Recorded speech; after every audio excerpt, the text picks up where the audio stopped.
few minutes ago. Flashes of light over the city. David Chater, a CBS affiliated Sky News reporter, is there, and let's pick up now what he's saying while we wait for our Flasher's briefing. Not much of a necessary warning, frankly. Looking across here, I don't see anybody at all, but just spent food already. From the eyewitness testimony of our man in Baghdad, for the moment, David Chater with Sky News, he is the defense unmanned aircraft that hold it. Tell me there ain't nothing.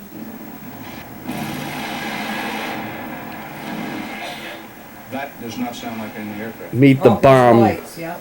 Meet the bomb, Saddam, you son of a bitch. This sounds like David Martin. David? What this is a strike on a target of opportunity which popped up in Baghdad sometime today. The CIA thought it had located members of the Iraqi leadership, and at this meeting in the Oval Office, which I was describing earlier, the president gave the order to launch an airstrike against these targets in downtown Baghdad. And that's what we're seeing now. These are strikes being carried out by cruise missiles, which would have been launched from ships, most likely either in the Persian Gulf or the Red Sea, at a target of opportunity. They thought they had located some members of the Iraqi leadership.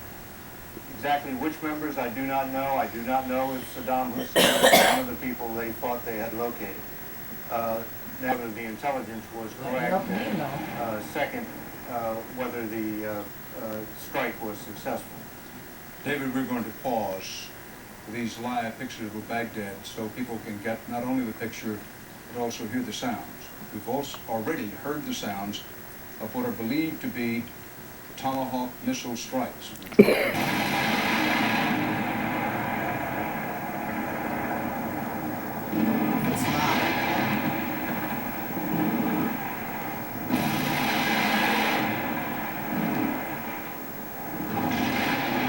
So there's airplanes or something up there in the sky.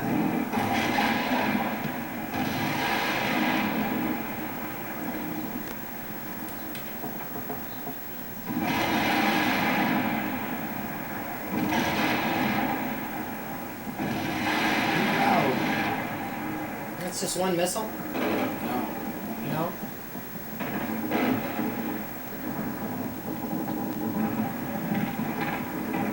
A couple of planes or something up in the sky.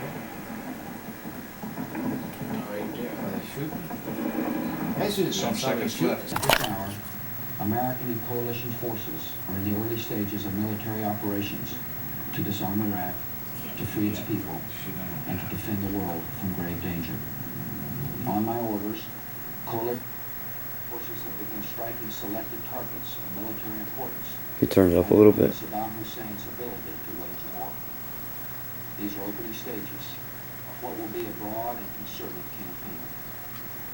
More than 35 countries are giving crucial support, from the use of naval and air bases to help with intelligence and logistics to the deployment of combat units.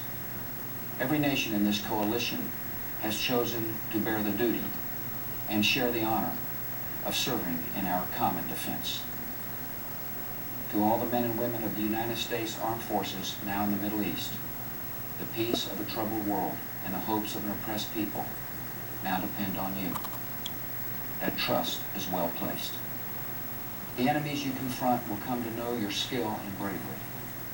The people you liberate will witness the honorable and decent spirit of the American military. In this conflict, America faces an enemy who has no regard for conventions of war or rules of morality. Saddam Hussein has placed Iraqi troops and equipment in civilian areas, attempting to use innocent men, women, and children as shields for his own military, a final atrocity against his people. I want Americans and all the world to know that coalition forces will make every effort to spare innocent civilians from harm.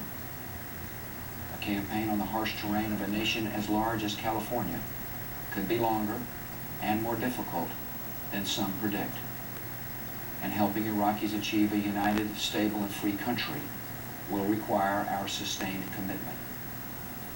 We come to Iraq with respect for its citizens, for their great civilization, and for the religious faiths they practice.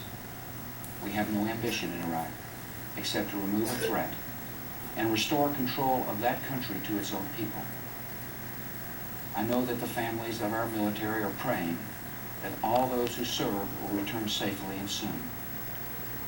Millions of Americans are praying with you for the safety of your loved ones and for the protection of the innocent. For your sacrifice, you have the gratitude and respect of the American people. And you can know that our forces will be coming home as soon as their work is done. Our nation enters this conflict reluctantly, yet our purpose is sure. The people of the United States and our friends and allies will not live at the mercy of an outlaw regime that threatens the peace with weapons of mass murder. We will meet that threat now with our Army, Air Force, Navy, Coast Guard, and Marines, so that we do not have to meet it later with armies of firefighters and police and doctors on the streets of our cities. Now that conflict has come, the only way to limit its duration is to apply decisive force. And I assure you, this will not be a campaign of half measures, and we will accept no outcome but victory. My fellow citizens, the dangers to our country and the world will be overcome. We will pass through this time of peril and carry on the work of peace. We will defend our freedom. We will bring freedom to others, and we will prevail. May God bless our country and all who defend her. President Bush speaking live from the White House after a U.S. air attack believed to be carried out by Tomahawk cruise missiles